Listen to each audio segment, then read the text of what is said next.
The rain hammered against the tall windows of Marcello's, one of Manhattan's most exclusive Italian restaurants, where crystal chandeliers cast golden light over white tablecloths, and the soft murmur of wealth filled the air.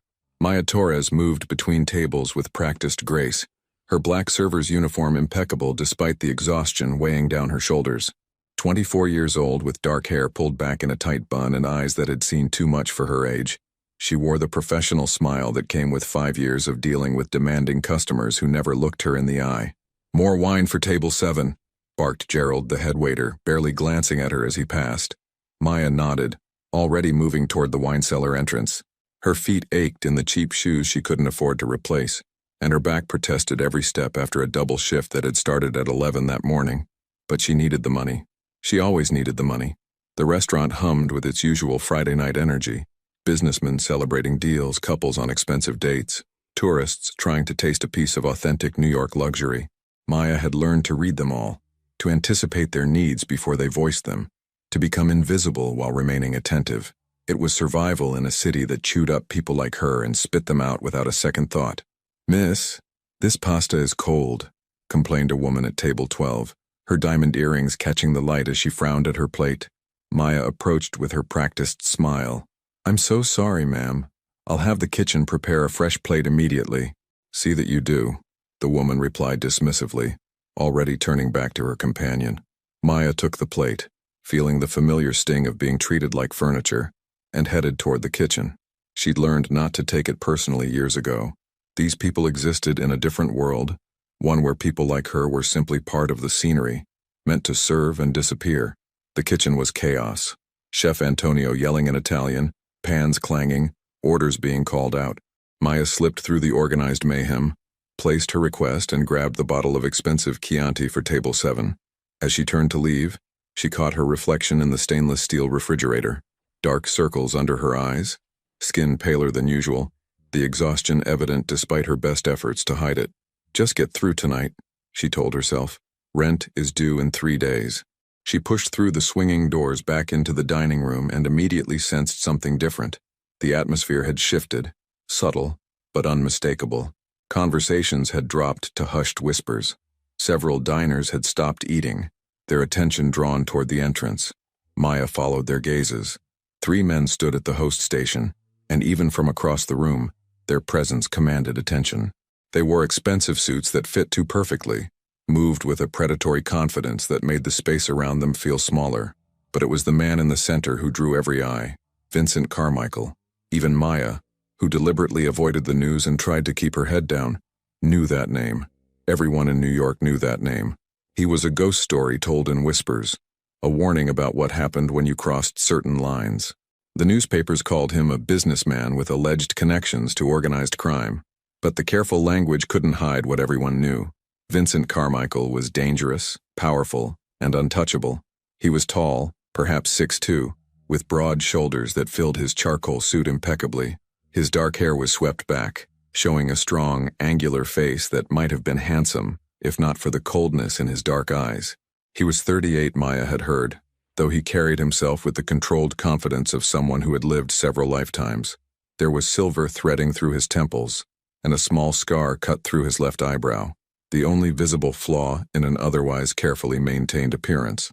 Gerald rushed forward, his usual arrogance replaced with nervous deference. "Mr. Carmichael, what an honor. We weren't expecting your usual table, of course." "Right this way." Vincent said nothing, simply nodded once. His eyes swept the room with calculated precision, noting exits, windows, the placement of other diners. He moved like a man who always knew where the dangers were, who had survived by being more aware than everyone else. His 2 companions flanked him as Gerald led them toward a corner table, the best position in the restaurant, with walls at the back and a clear view of all entrances. Maya recognized the tactical advantage even as she wondered why she'd noticed it. Maybe working in restaurants had taught her more about human nature than she'd realized. "Maya," Gerald hissed suddenly at her elbow, "you'll be serving Mr. Carmichael's table." Her stomach dropped. "What? Why not you?" "Because I'm assigning you," Gerald snapped, though she could see the relief in his eyes. He was scared, she realized. The pompous head waiter who normally treated her like dirt was actually afraid to serve these men himself. "Gerald, it's not a discussion. Table 15. Go." Maya's hands tightened around the wine bottle she still carried. She wanted to refuse, to pass this off to someone else. But she knew Gerald would make her life miserable if she pushed back. And she couldn't afford to lose this job. Taking a deep breath, she approached table 15 with her professional smile firmly in place. Up close, Vincent Carmichael was even more intimidating. His presence filled the space around him like a physical force. The two men with him, one older with gray hair and cold blue eyes, the other younger with a boxer's build, watched her approach with the unsettling stillness of people trained to assess threats. "Good evening, gentlemen," Maya said, her voice steady despite her racing heart. "Welcome to Marcello's. Can I start you off with something to drink?" Vincent's eyes lifted to her face, and for a moment she felt completely exposed. His gaze was sharp, analytical, taking in every detail with an intensity that made her want to step back. But Maya had dealt with intimidating men before. Different circumstances, different kinds of danger, but she'd learned not to show fear. She met his eyes steadily, maintaining her professional demeanor. Something flickered in his expression. Surprise, perhaps, or interest. Most people, she imagined, looked away when Vincent Carmichael stared at them. "Scotch," he said, his voice deep and controlled. "Macallan 25. Neat." "Of course." Maya turned to the other men, taking their orders, one whiskey, one vodka, before heading to the bar. Her hands trembled slightly as she relayed the order to Marcus, the bartender.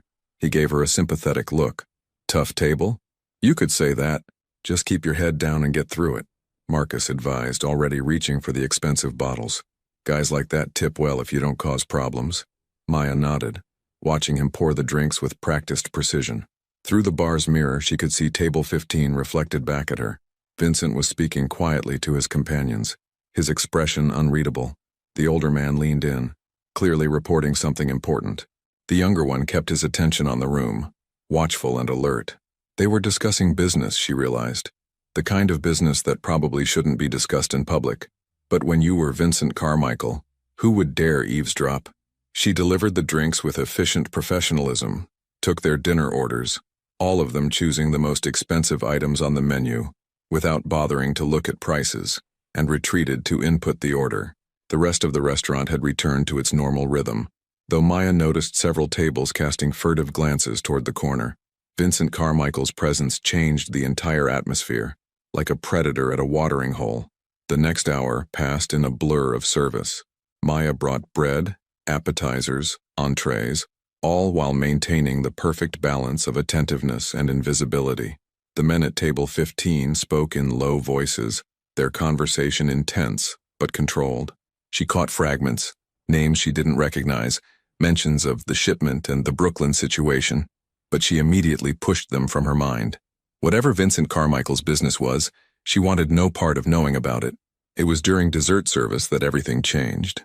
Maya was approaching with the espresso Vincent had requested when she noticed the young man at table 8. He'd been seated there for about 20 minutes, nursing a single glass of wine, his attention repeatedly drifting toward table 15. Something about him set off alarm bells in Maya's mind. The nervous energy, the way his hand kept moving to his jacket pocket, the sweat on his forehead despite the restaurant's perfect climate control. She'd seen desperation before, had lived with it, fought against it. This man radiated it. As she passed his table, she saw him stand abruptly, his hand diving into his jacket. Time seemed to slow. She saw the glint of metal, saw the determination in his eyes, saw him turning toward Vincent's table. Maya didn't think, didn't plan, didn't calculate the consequences. The espresso cup was still in her hand as she pivoted, closing the distance between herself and the young man in 3 quick steps. As his hand emerged from his jacket, gun, definitely a gun, she threw the scalding espresso directly into his face. He screamed, hands flying to his eyes, the weapon clattering to the floor. The restaurant erupted into chaos. Women shrieked, men shouted. Chairs scraped against marble as people scrambled away from the threat.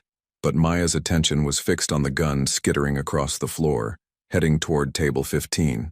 She lunged for it without thinking, her fingers closing around the cold metal just as strong hands grabbed her from behind. "Drop it," a voice growled in her ear, the younger man from Vincent's table, his grip on her arms like iron. I was just," Maya gasped, but the man wasn't listening. He spun her around roughly, prepared to neutralize what he perceived as a threat. "Marco, stop!" Vincent's voice cut through the chaos like a blade. He stood now, his composure absolute despite the pandemonium around him. His dark eyes fixed on Maya with laser focus, taking in the scene, the young man on the ground, still clutching his burned face, the gun in her hand, the trajectory it had taken across the floor. Understanding dawned in his expression. She wasn't attacking, Vincent said quietly, moving closer. She was stopping one. Marco released Maya immediately, though he stayed close. Vincent stepped forward, his presence commanding even in crisis. Police sirens wailed in the distance, growing closer. The restaurant staff was trying to restore order, Gerald shouting instructions, other servers helping frightened customers. Vincent extended his hand toward Maya. The weapon. She handed it over without hesitation, relief flooding through her as the cold metal left her fingers. Her hands were shaking now, adrenaline crashing through her system as the reality of what had just happened hit her. Vincent checked the gun with practiced efficiency, engaging the safety and tucking it into his jacket. Then his attention returned to Maya, studying her with an intensity that made her feel like he was reading her entire life story in a single glance. "What's your name?" he asked. "Maya Torres." "Maya Torres," he repeated, as if committing it to memory. "You just saved my life." He was going to... She couldn't seem to form complete sentences, the shock finally catching up with her. The older man from Vincent's table was on his phone, speaking rapidly in Italian. The young would-be attacker was being restrained by two of Marcello's larger staff members, still moaning about his eyes. Police burst through the entrance, weapons drawn, shouting commands. Vincent raised his hands slowly, showing he was unarmed, his movements careful and controlled. "Officers, I'm Vincent Carmichael. That man on the floor attempted to attack my table. This young woman," he gestured to Maya, "prevented it. There are dozens of witnesses." The police moved efficiently, separating people for statements, securing the weapon, handcuffing the attacker. Maya found herself guided to a chair, a female officer asking her questions that she answered mechanically, her mind still trying to process what had happened. She'd thrown coffee in a man's face, had grabbed a gun off the floor, had saved Vincent Carmichael's life. What have I done? The restaurant cleared slowly as statements were taken and customers were allowed to leave. Maya's shift supervisor, Maria, brought her a glass of water with shaking hands. "Maya, are you okay?" "That was incredibly brave, and incredibly stupid," Maria added, though her voice was filled with concern rather than criticism. "I didn't think," Maya admitted. "I just reacted. That man could have turned on you. Could have..." Maria couldn't finish the sentence, but he hadn't. Maya had moved faster, acted on instinct honed by years of watching people, reading situations, surviving in a city that demanded constant awareness. An hour later, after what felt like endless questions and statements, Maya was finally told she could leave. Her shift was long over, the restaurant was closing for the night, and exhaustion pulled at her like gravity. She collected her jacket from the back, her tips from the evening. Ironically, it had been a good night before everything went wrong, and headed for the employee exit. Vincent Carmichael was waiting there. He stood in the dim alley behind Marcello's, the rain having softened to a drizzle. His suit was still perfect, his composure absolute, but something in his expression had changed. The coldness had thawed slightly, replaced by something Maya couldn't quite identify. She stopped, uncertain. Should she run? Call for help? But even as the thoughts formed, she knew they were ridiculous. If Vincent Carmichael wanted to hurt her, he wouldn't wait in an alley. He would simply make her disappear, and no one would ever know what happened to the waitress who'd served his table. "Ms. Torres," he said, his voice carrying clearly despite the soft patter of rain. "A moment of your time." Maya approached cautiously, keeping several feet between them. "Mr. Carmichael, you don't seem afraid of me. Should I be?" A hint of amusement touched his lips, so brief she might have imagined it. "Most people are. I've met scary people before," Maya said, surprising herself with her honesty. "Different kind of scary maybe, but fear is fear." Vincent studied her with that intense gaze again, and Maya had the uncomfortable feeling he could see past all her carefully constructed walls, past the professional waitress persona, down to the scared kid from Chicago who'd been running from her own demons for years. "What you did tonight was foolish," he said finally. "That man could have turned his weapon on you, could have pulled the trigger before you reached him." "I know. Then why did you do it?" Maya considered the question. Why had she? She didn't know Vincent Carmichael, didn't owe him anything, had every reason to keep her head down and let whatever happened happen. Because I could, she said finally. Because I saw what was about to happen, and I had maybe 2 seconds to decide if I was the kind of person who stands by and watches, or the kind who does something about it. And I guess I chose. Vincent was silent for a long moment, the rain creating a soft curtain around them, the distant sounds of the city muffled and far away. You chose correctly, he said. Because of your actions, I'm alive. My associates are alive, and that man will face justice for his intentions rather than his completed actions. I'm glad, Maya said simply. Vincent reached into his jacket, and Maya tensed, but he only withdrew a business card, extending it toward her. My private number. If you ever need anything at all, you call that number. Maya took the card, the heavy stock paper expensive beneath her fingers. Just his name and a phone number, no title, no company. Simple and direct. Thank you, but I don't need... You will, Vincent interrupted, his voice carrying absolute certainty. What you did tonight will have consequences. That man wasn't acting alone. When his employers learn you interfered, they may seek retribution. Fear, cold and sharp, pierced through Maya's exhaustion. What? Why would they come after me? I'm nobody. You're somebody who cost them an opportunity. In my world, Miss Torres, that makes you a target.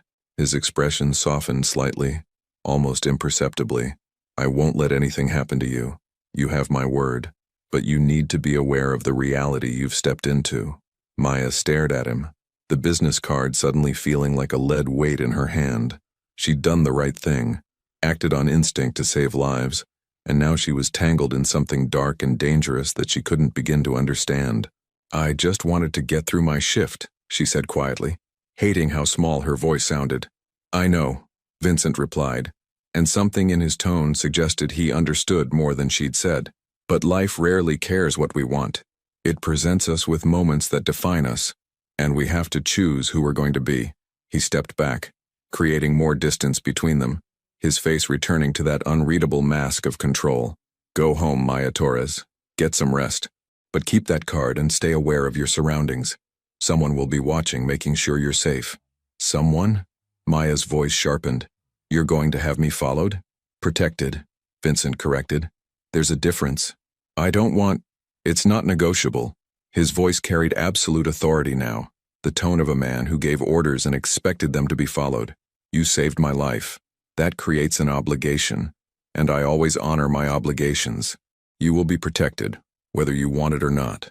Before Maya could protest further, Vincent turned and walked toward a black SUV that had pulled up to the alley entrance.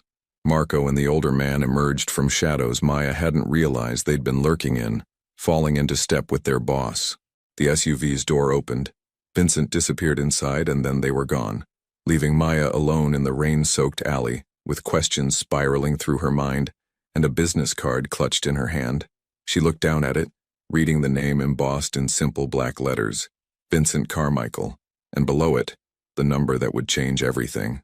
Maya tucked the card into her jacket pocket and started the long walk to her apartment, unaware that in the shadows across the street, a figure watched her go, already beginning the protection Vincent had promised. Her life as an invisible waitress was over. The question now was who she would become in the world she'd just entered. Maya didn't sleep that night. She lay in her cramped studio apartment in Queens, staring at the water-stained ceiling while traffic noise filtered through the thin walls. The events at Marcello's replayed in her mind on an endless loop. The glint of metal, the heat of coffee in her hand, Vincent Carmichael's dark eyes studying her like she was a puzzle he needed to solve. The business card sat on her nightstand, innocuous and dangerous all at once. By the time gray dawn light crept through her curtains, Maya had convinced herself that Vincent's warning was probably an overreaction. Powerful men liked to make everything seem dramatic, didn't they? She'd stopped one desperate person from doing something terrible. That didn't make her a target. It made her someone who'd been in the wrong place at the right time. She got ready for her morning shift at the diner where she worked breakfast and lunch, her second job, necessary to make rent in a city that devoured paychecks. The diner was nothing like Marcello's, just a neighborhood place with cracked vinyl booths and coffee that tasted like it had been brewing since the Reagan administration. But the tips were decent, and the owner, Jimmy, didn't ask questions about her past. The subway ride into Manhattan felt different somehow.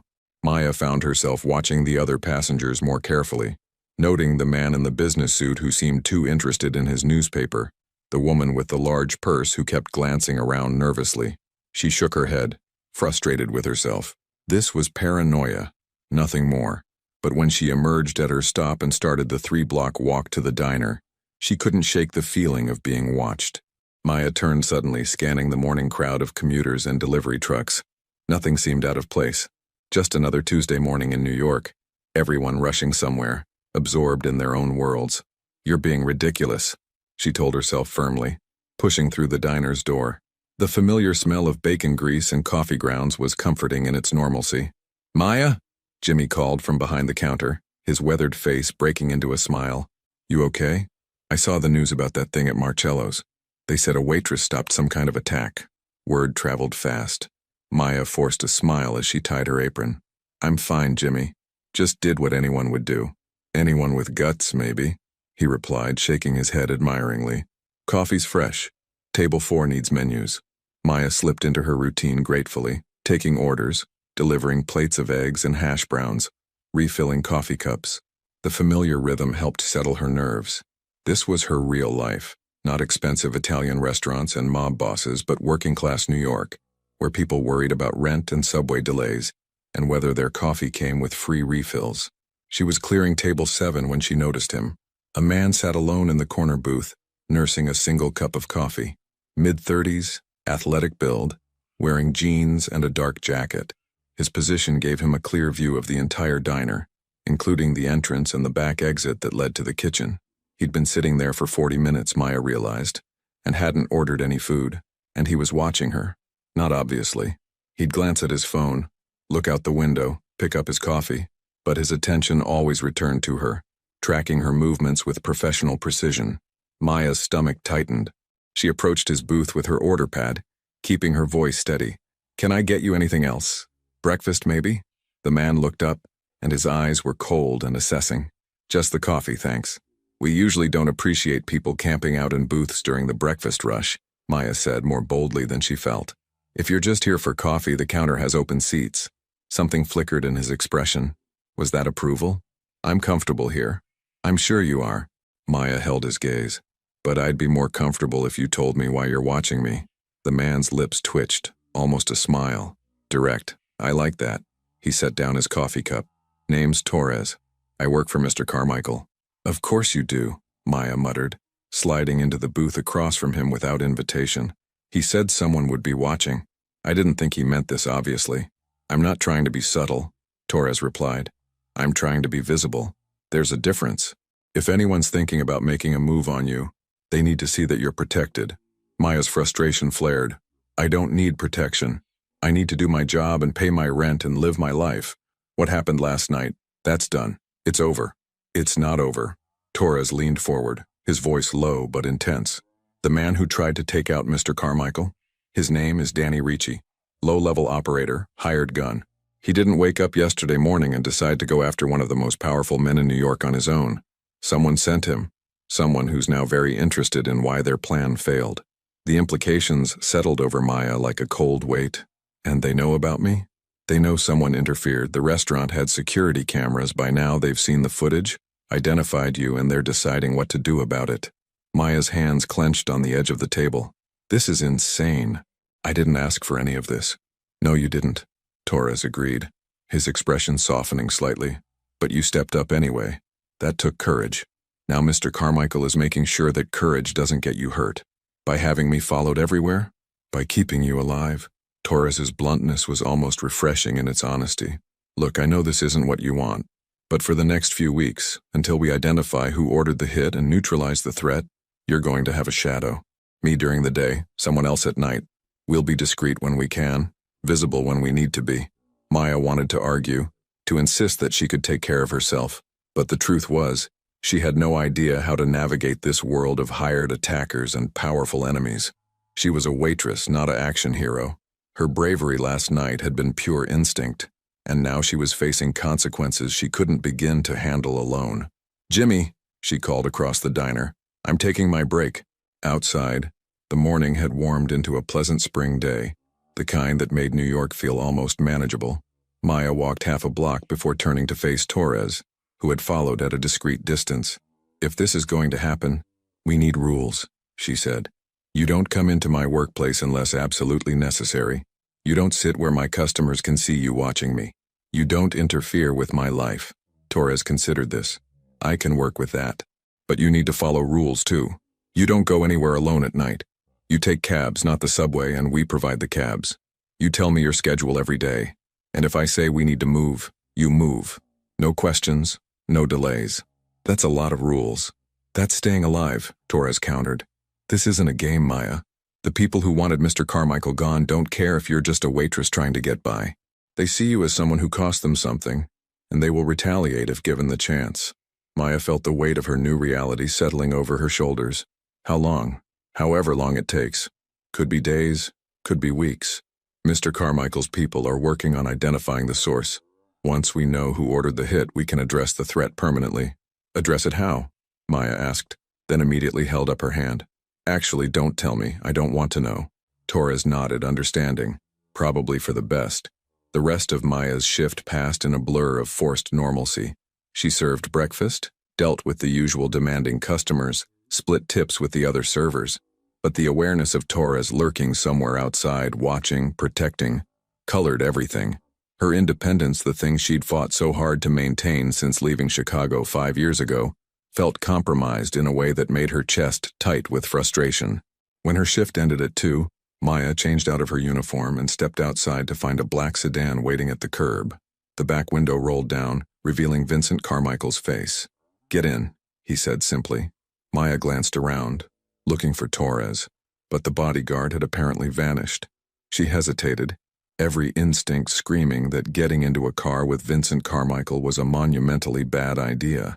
But curiosity won out over caution. She slid into the back seat and the car pulled smoothly into traffic. The interior smelled of leather and expensive cologne. Vincent sat with perfect posture, his attention seemingly focused on the phone in his hand, but Maya had the sense he was completely aware of her presence, of her discomfort, of every small movement she made. "Where are we going?" she asked. "To talk." Vincent set his phone aside, giving her his full attention. "You met Torres. Hard to miss him camping out in my diner. He's good at his job. Former military, decorated service, completely loyal." "That's great for you," Maya said, her frustration bubbling up. "But I didn't sign up for any of this. I don't want bodyguards or protected cars or to be tangled up in whatever world you live in." Vincent studied her with those dark, penetrating eyes. "What do you want, Maya Torres?" The question caught her off guard. "What?" "It's a simple question. What do you want from your life?" Maya stared at him, unsure how to answer. What did she want? To survive, to keep her head above water, to maybe someday save enough money to feel secure. But those seemed like small, pathetic goals to admit to a man like Vincent Carmichael. "I want to be left alone," she said finally. "I want to work my jobs, pay my rent, and not have to worry about people trying to hurt me because I did the right thing." "An admirable goal," Vincent said. "Unfortunately, it's not currently possible." The car turned onto FDR Drive, heading south along the East River. The water sparkled in the afternoon sun, and for a moment, Maya let herself imagine she was just a passenger on a pleasant drive, not trapped in a situation spiraling further beyond her control with each passing hour. "The man who hired Danny Ricci," Vincent continued, "is named Frank Delacroix. He runs operations in Brooklyn, has ambitions that exceed his capabilities, and sees my territory as an opportunity for expansion. Taking me out would create a power vacuum he believes he could fill. And instead, he got a waitress throwing coffee in his hired gun's face," Maya said. "Precisely. Which means he failed, lost credibility with his associates, and now needs to save face. The easiest way to do that is to eliminate the person who interfered. Me. You." Maya let that sink in. "So what happens now? I just live with bodyguards forever? Hide until this Frank person forgets about me?" "Frank Delacroix doesn't forget," Vincent said, his voice hardening. "But he can be dealt with. I have people gathering information, identifying his operations, finding leverage. Within a few weeks, he'll have bigger problems than a waitress who got lucky." "I wasn't lucky," Maya said, surprising herself with the sharpness in her voice. "I paid attention. I saw what was about to happen. I acted. That wasn't luck, that was a choice." Vincent's expression shifted, something like respect flickering in his eyes. "You're right. It was a choice. A brave one that saved lives. I'm simply trying to ensure that choice doesn't cost you yours." The car pulled to a stop near South Street Seaport. Vincent opened his door, clearly expecting Maya to follow. She did, stepping out into the afternoon bustle of tourists and street vendors. Vincent walked toward the waterfront, and Maya fell into step beside him, acutely aware of the discreet security following at a distance. "I grew up in Brooklyn," Vincent said suddenly, his gaze on the water. "Red Hook, back when it was rough. My father worked the docks, broke his back for pennies, and died when I was 16. Heart attack brought on by stress and exhaustion and a system that chewed up men like him." Maya listened, surprised by this glimpse into Vincent's past. He didn't seem like a man who shared personal history easily.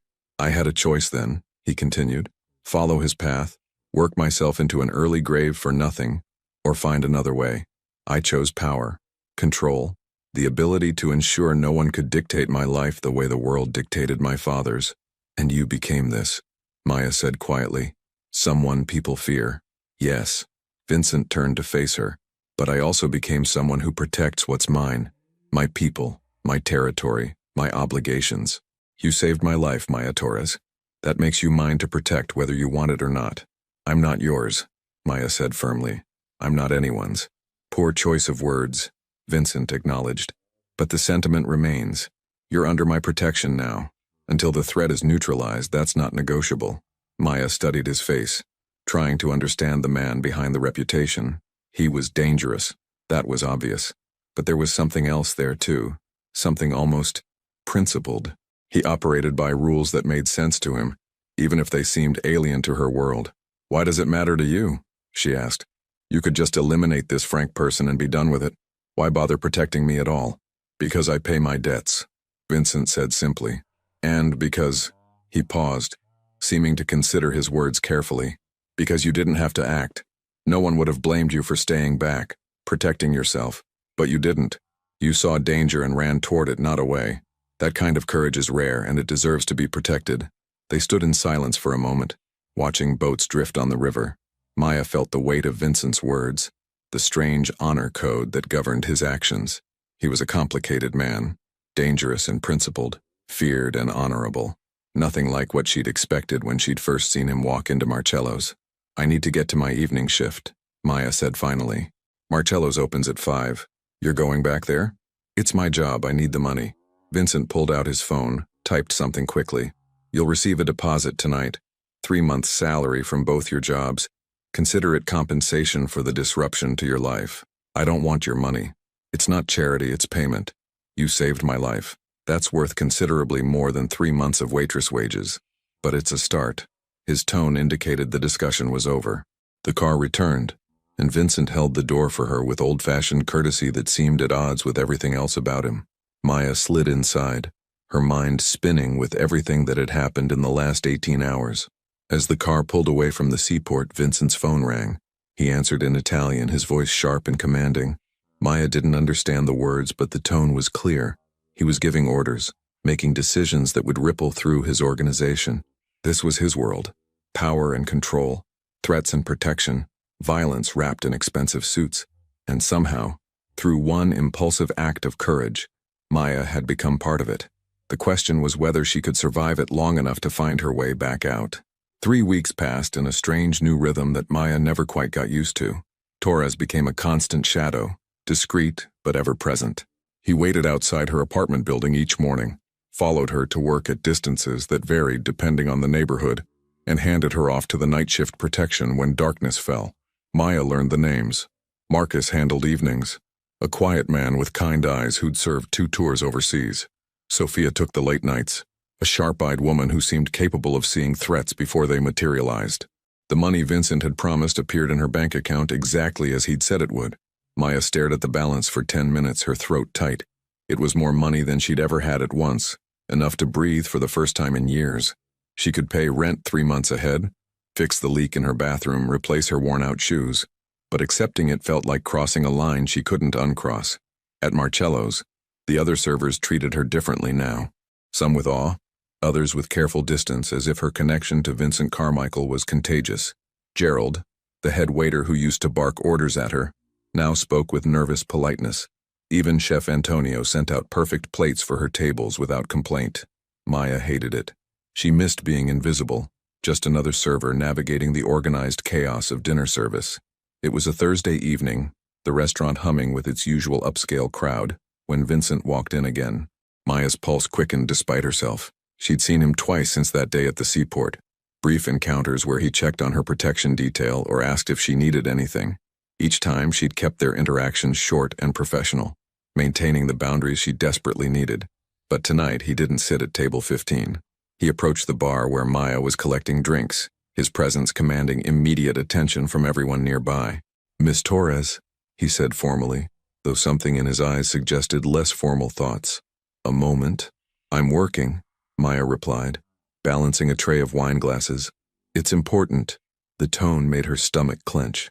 She nodded to Gerald, who practically tripped over himself to take her tray, and followed Vincent to a quiet corner near the kitchen entrance.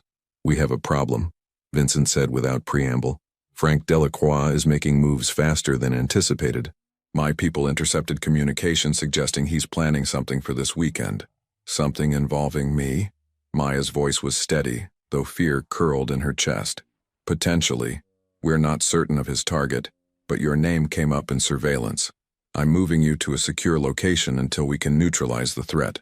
"Moving me where?" "I have a property in Westchester. Private, heavily secured. You'll be comfortable there until this is resolved."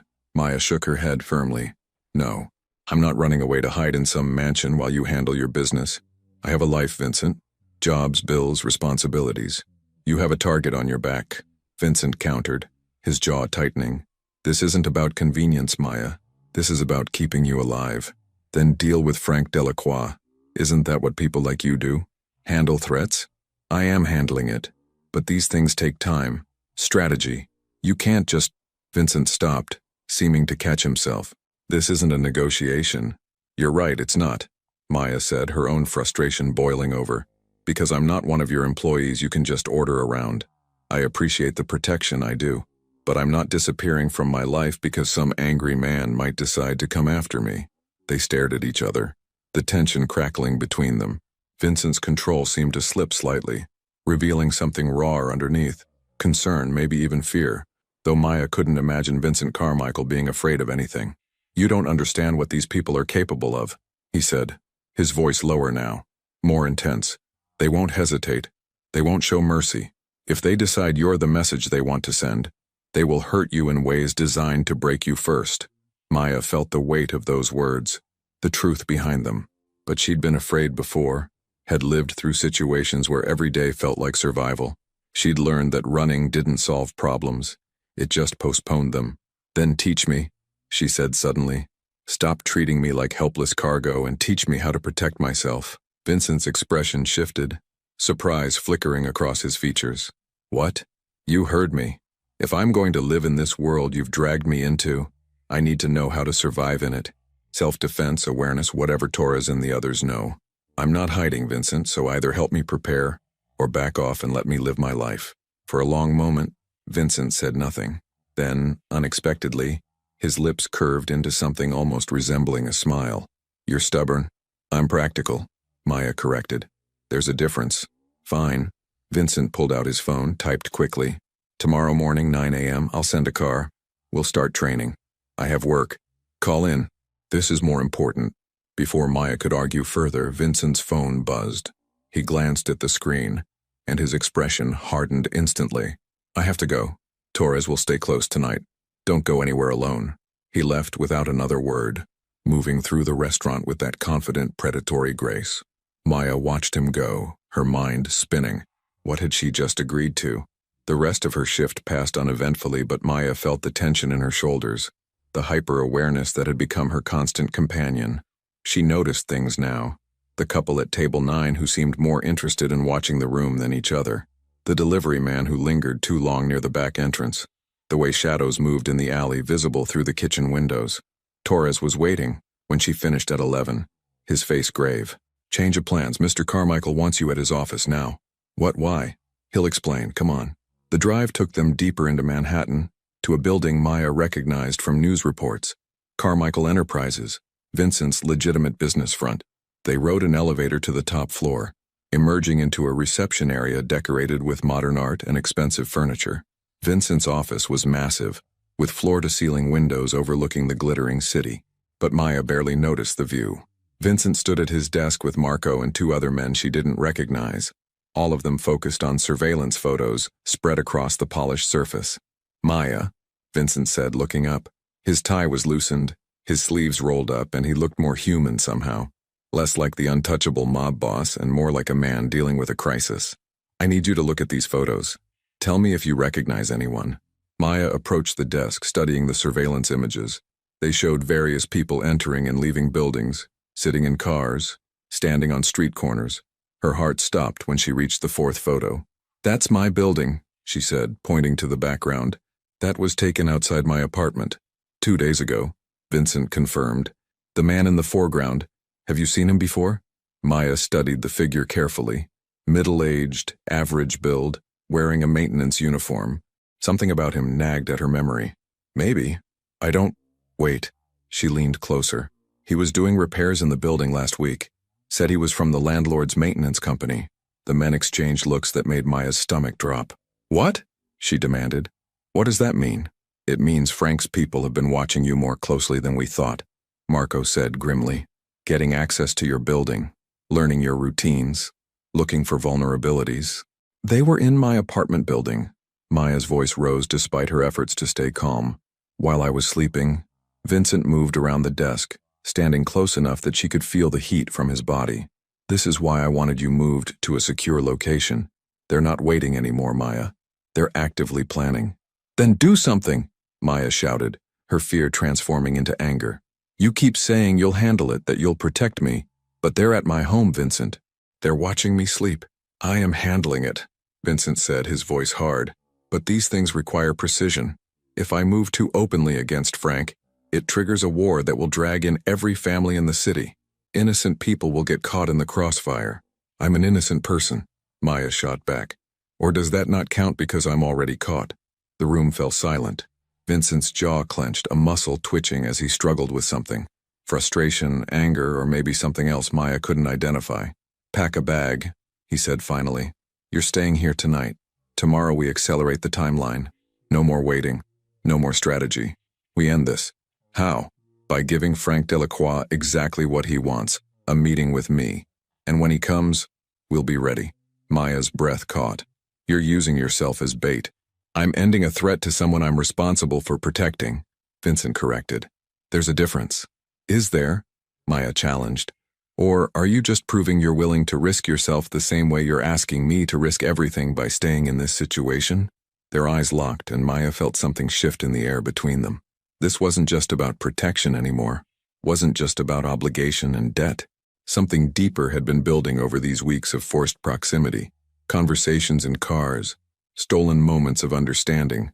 Vincent reached out slowly, giving her time to pull away, and brushed a strand of hair from her face.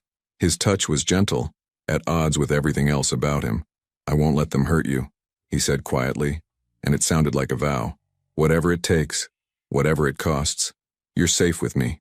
Maya should have stepped back, should have maintained the professional distance she'd been clinging to, but exhaustion, fear, and something she didn't want to name kept her frozen, as Vincent's hand lingered against her cheek.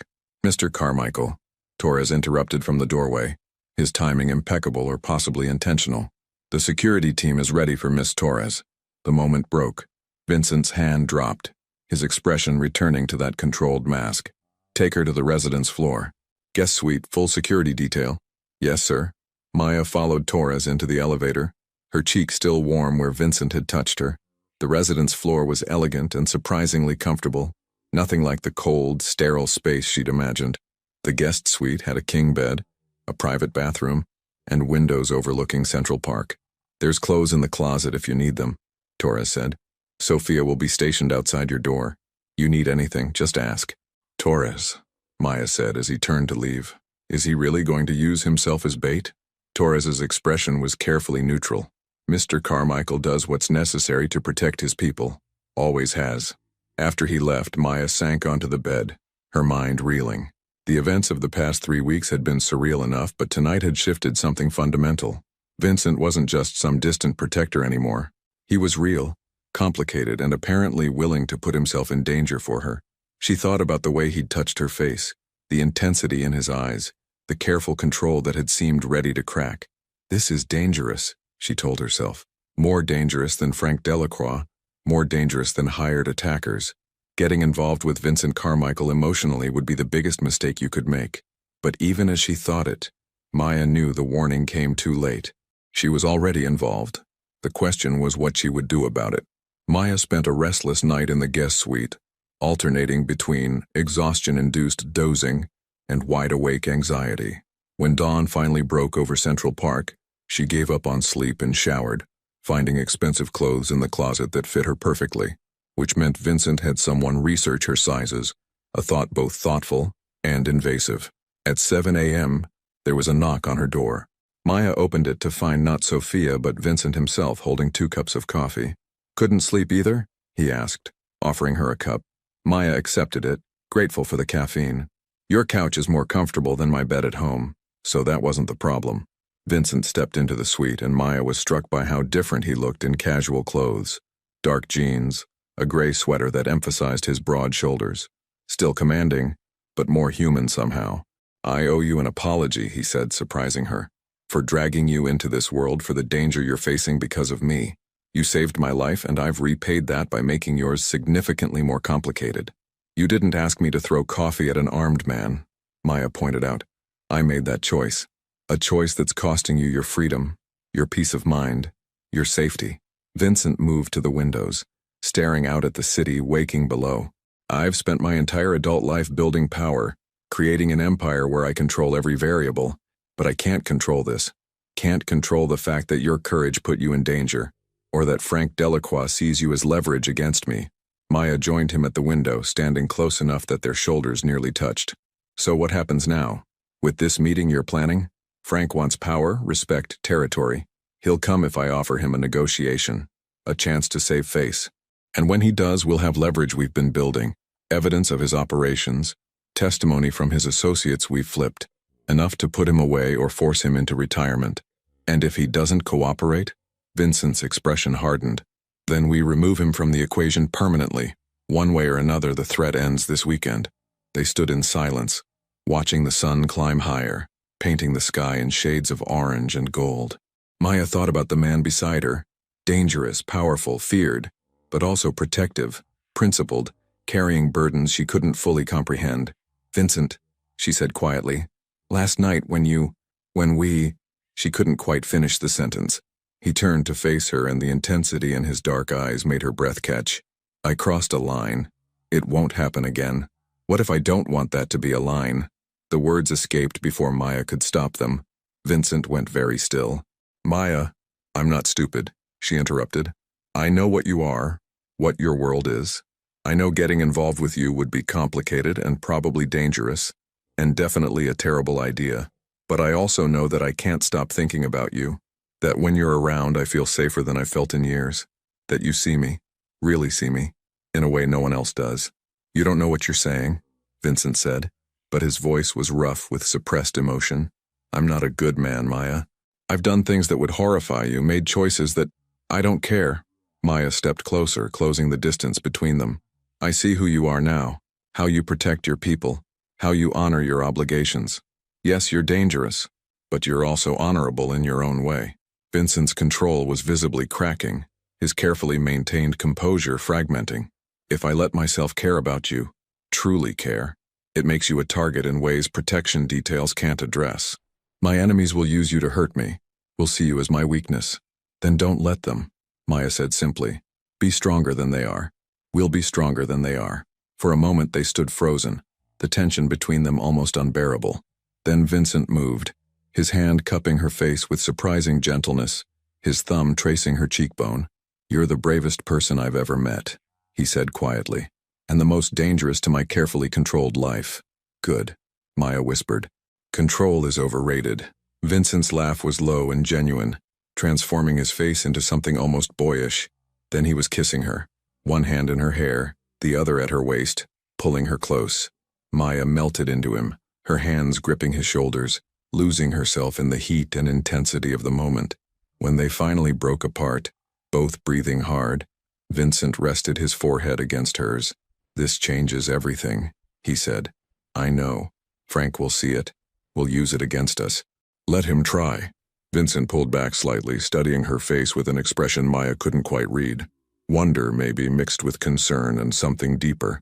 After this weekend, after the threat is neutralized, you could walk away, he said.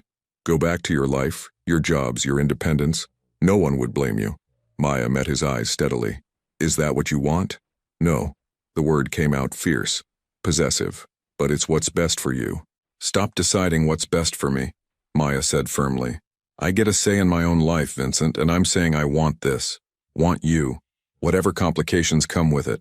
Vincent kissed her again, softer this time, like he was memorizing the feel of her. When he pulled away, his expression had shifted back to that controlled determination. Then we do this right.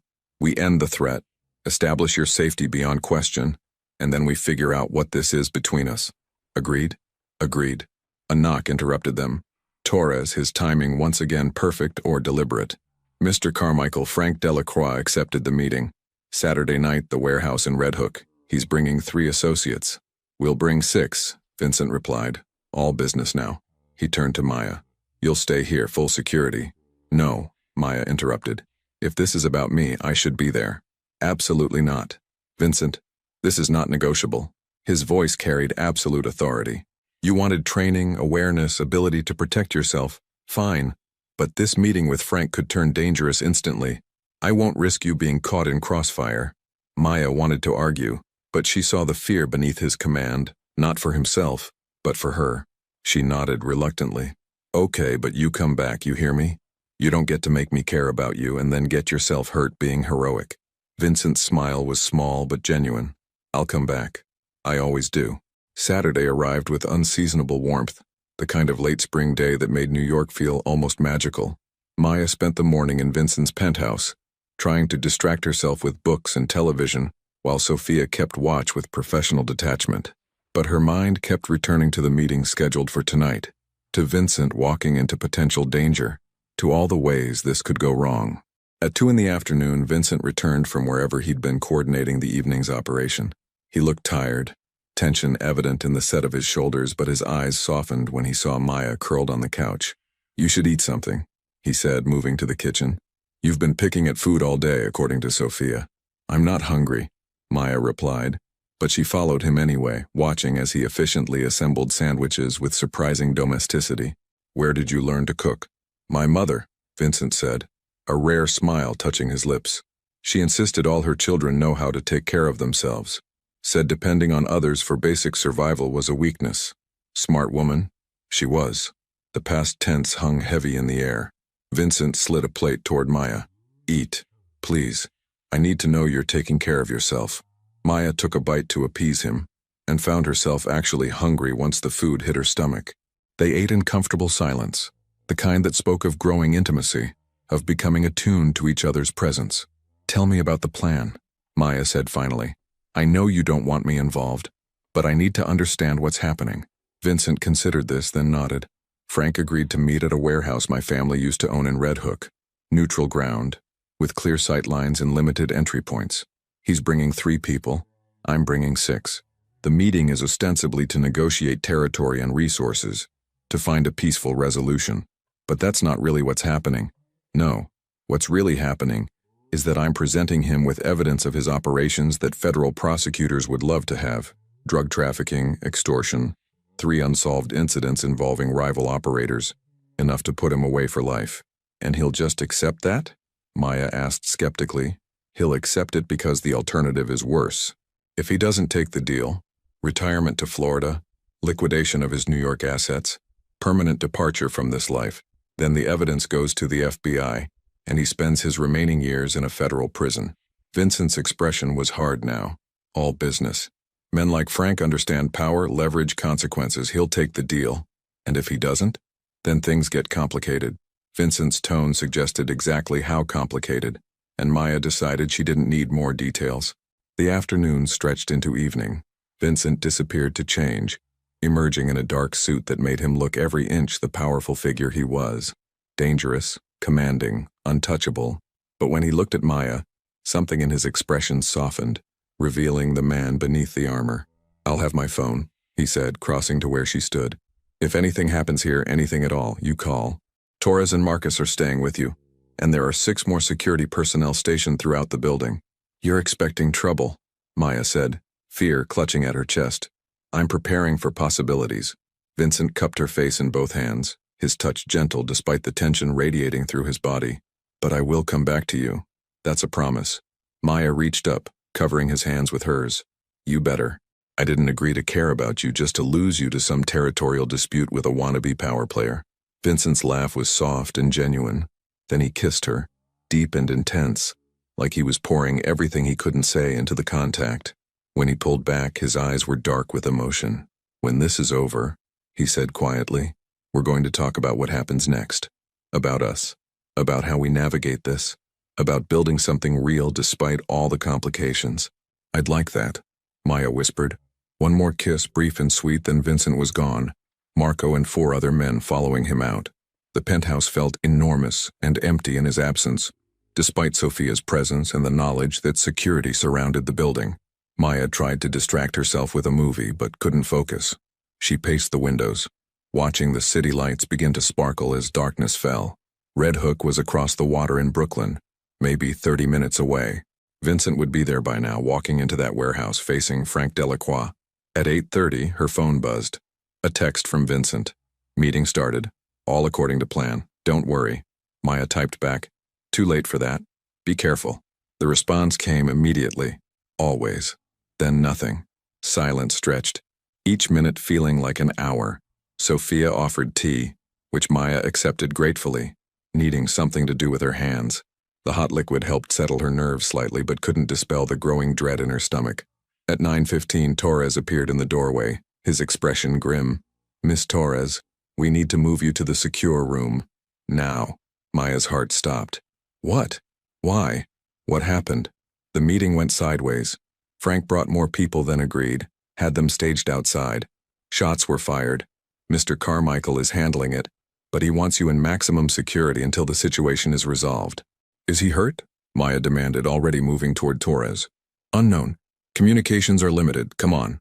The secure room turned out to be a reinforced space deeper in the penthouse, with steel doors and no windows. Sophia and Torres ushered Maya inside, along with 2 other security personnel. The room had basic furniture, supplies, and a bank of monitors showing security camera feeds throughout the building. We stay here until we get the all clear from Mr. Carmichael, Torres explained. No matter what you hear or see, we don't leave this room, understood? Maya nodded, her mind racing with terrible possibilities. Vincent in danger, potentially hurt, while she hid behind steel doors.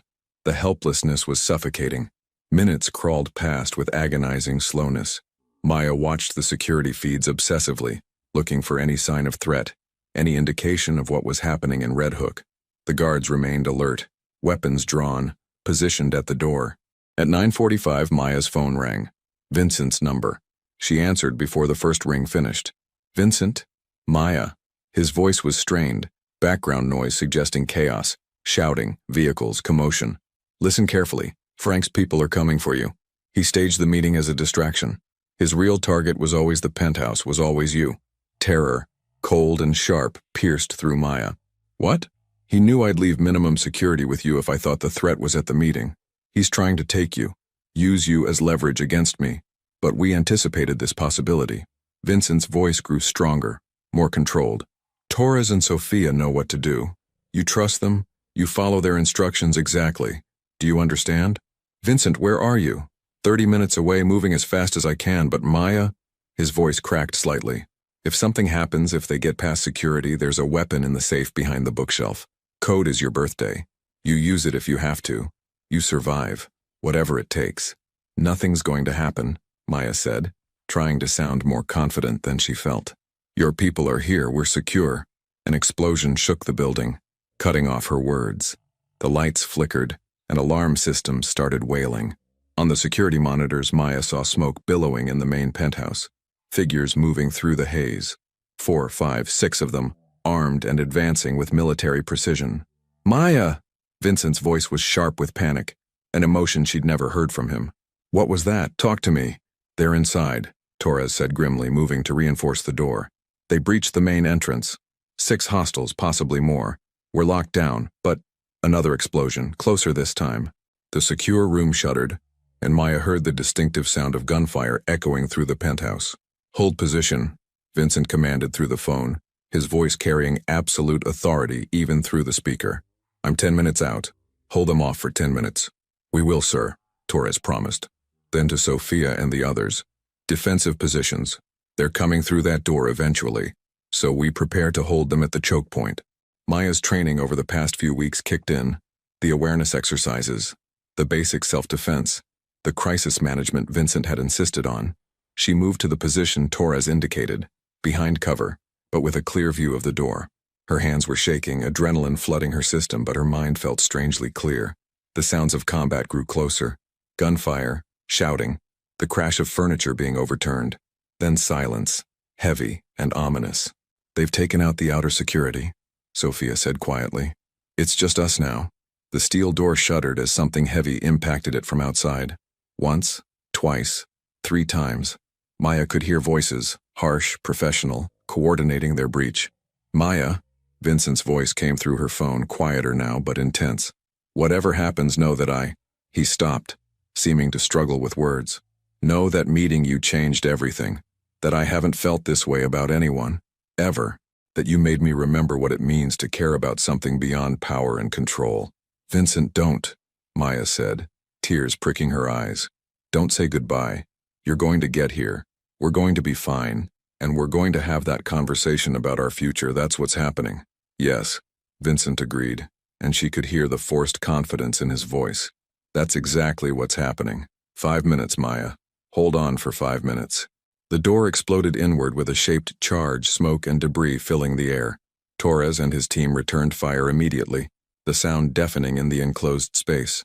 Maya saw figures in the doorway, professionals with tactical gear and military precision. But Vincent's people were professionals too. They held the choke point, turned the doorway into a killing field, made every inch of advancement costly. Sophia moved with lethal efficiency, her shots precise and controlled. Torres barked orders, coordinating their defense, buying time with skill and determination. But there were more attackers than defenders, and they kept coming. One of Vincent's security team went down, then another. Torres took a hit to his shoulder but kept firing, his face set in grim determination. Maya found herself moving on instinct, grabbing the fallen guard's weapon, covering angles the way she'd been taught. She wasn't a fighter, wasn't trained for this, but she could follow instructions, could add one more gun to their defense. 3 minutes, Vincent's voice came through her phone, which she'd somehow managed to keep in her pocket. "I'm in the building. Hold on." Then she heard it. Gunfire from a different direction from behind the attackers. Vincent's voice, sharp and commanding, cutting through the chaos. The attack on the secure room faltered as Frank's people suddenly found themselves caught between 2 forces. The next 2 minutes were chaos. Gunfire, shouting, the acrid smell of smoke and cordite. Maya stayed behind cover, her heart pounding, watching as Vincent's reinforcements pushed through from the main penthouse. She caught glimpses of him through the smoke, moving with deadly purpose, his expensive suit torn and bloodied, his face a mask of controlled fury. Then it was over. The attackers were down, disarmed or fleeing. Vincent burst into the secure room, his eyes scanning frantically until they landed on Maya. Relief transformed his expression, and he crossed the space in 3 strides, pulling her into his arms with almost desperate intensity. "You're okay," he said against her hair, his voice rough. "Thank God you're okay." Maya clung to him, feeling the rapid beat of his heart, the tension slowly draining from his body. He was solid and real and alive, and that was all that mattered. "You came back," she whispered. "Always," Vincent replied. "I'll always come back to you." Around them, his security team was securing the scene, checking casualties, coordinating with police who were undoubtedly responding to the explosions and gunfire. Torres sat against the wall, being tended by Sophia, his shoulder bandaged but his expression satisfied. "Frank?" Maya asked quietly. "In custody," Vincent said, pulling back slightly to cup her face, checking her for injuries. Federal agents were waiting at the warehouse with enough evidence to ensure he'll never see freedom again. This attack was his desperation play, his last attempt to salvage his power by taking the one thing that could hurt me. His thumb traced her cheekbone gently. "You. Did he know?" Maya asked. "About us?" "He suspected. Made assumptions based on my protection of you." He was right, of course. Vincent's smile was small but genuine. I wasn't as subtle as I thought, keeping you safe. Police and federal agents flooded the penthouse, turning the space into a crime scene. Vincent coordinated with them with calm authority, giving statements, providing information, demonstrating the legitimate cooperation between his organization and law enforcement that allowed him to operate in the gray spaces between legal and illegal. Maya found herself giving her own statement to a sympathetic detective, explaining the attack, her role in the earlier incident at Marcello's, the escalation of Frank Delacroix's vendetta. It was exhausting and surreal, watching her life become an official record, a case file, evidence in federal proceedings. Dawn was breaking over Manhattan when the authorities finally cleared out, leaving the damaged penthouse in eerie silence. Vincent's security team had been reduced but not broken. Torres would recover, the other injured guards would heal, and the two who hadn't survived would be honored and their families cared for. Vincent found Maya on the balcony, watching the sun paint the sky in shades of gold and pink. He wrapped a blanket around her shoulders, then his arms around her waist, pulling her back against his chest. "It's over," he said quietly. "Frank will spend the rest of his life in federal custody. His organization is dismantled, the threat is gone." "And now?" Maya asked, leaning into his warmth. "Now we figure out what comes next." Vincent turned her to face him, his expression open in a way she'd never seen before. "I meant what I said earlier. You changed everything for me, Maya. Made me want things I'd convinced myself weren't possible. Partnership, trust, something real and honest and good." Maya reached up, tracing the lines of exhaustion and stress on his face. "I want those things too, but I need to know we can build something that isn't just about protection and danger and crisis. Something normal, whatever that means in your world." "We can," Vincent promised. "We will. It won't be conventional. I can't leave my responsibilities, my organization, the empire I've built, but I can make space for a life beyond it, for dinners without security details hovering, for mornings drinking coffee and reading the paper, for building something together that's ours, separate from everything else." "I'd like that," Maya said softly, "though I have conditions." Vincent's eyebrow rose, amused. "Conditions?" "I keep working. Maybe not at Marcello's. That might be weird now. But I'm not becoming someone who just exists in your orbit. I need my own purpose, my own identity." "Agreed. What else?" "We take this slow. Yes, crisis accelerated things, but we've known each other less than a month. We need time to figure out who we are when we're not dealing with threats and danger." "Also agreed." Vincent smiled, and it transformed his face into something warm and genuine. "Though I should warn you, I'm not particularly patient when I want something. And I want you, Maya Torres. Want to build this life with you, messy and complicated as it might be." Maya stood on her toes, kissing him gently. "Then I guess we'll figure it out together. The mob boss and the waitress building something impossible." "Nothing's impossible," Vincent murmured against her lips. "You taught me that. When you threw coffee in an armed man's face, when you refused to hide, when you demanded to be seen as more than someone to be protected. You're remarkable, Maya. The bravest person I've ever known." They stood together as the sun climbed higher, the city waking below them, damaged penthouse at their backs and uncertain future ahead. But for the first time in her adult life, Maya felt genuinely safe, not because of security details or fortified rooms, but because she'd found someone who saw her completely and chose her anyway. Someone willing to fight for her, to change for her, to build something new with her. 3 months later, Maya adjusted her apron, checking her reflection in the mirror of the small office.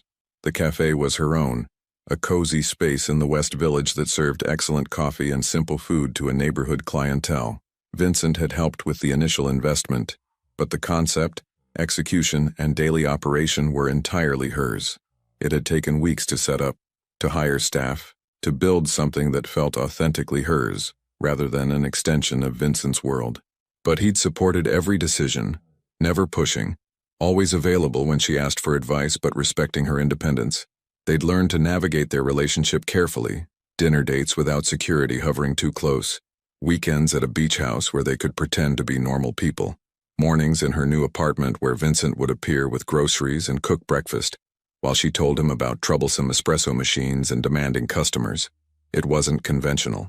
Vincent still ran his organization, still dealt with the complex realities of his world, but he'd built walls between that life and what he shared with Maya, protecting their relationship from the darkness that came with power. Maya, Her assistant manager, Katie, stuck her head into the office. "Your 3 o'clock is here." Maya smiled, checking her watch. Right on time, as always. She emerged from the office to find Vincent at a corner table, laptop open, working on whatever legitimate business currently occupied his attention. He looked up when she approached and his entire expression softened. "Hi," she said, sliding into the seat across from him. "Hi yourself." Vincent closed his laptop, giving her his complete attention. "How's your day?" "Good.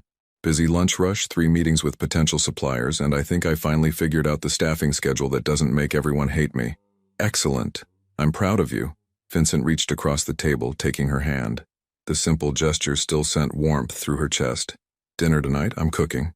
Your place or mine?" "Yours. Mine still has construction crews repairing explosion damage." Maya laughed. "Fair point. 7? Perfect." A customer approached for a refill, pulling Maya's attention away. Vincent watched her work with obvious affection, content to sit in her cafe, existing in her world, rather than always pulling her into his. When Maya returned to his table 20 minutes later, Vincent had a small box waiting beside his coffee cup. "What's this?" she asked, eyeing it suspiciously. "Open it." Inside was a key on a simple keychain. Maya looked at him questioningly. "It's to my place," Vincent explained. "Not the penthouse that's still being renovated, my house in Westchester. I want you to have access, to feel comfortable coming and going, to know you have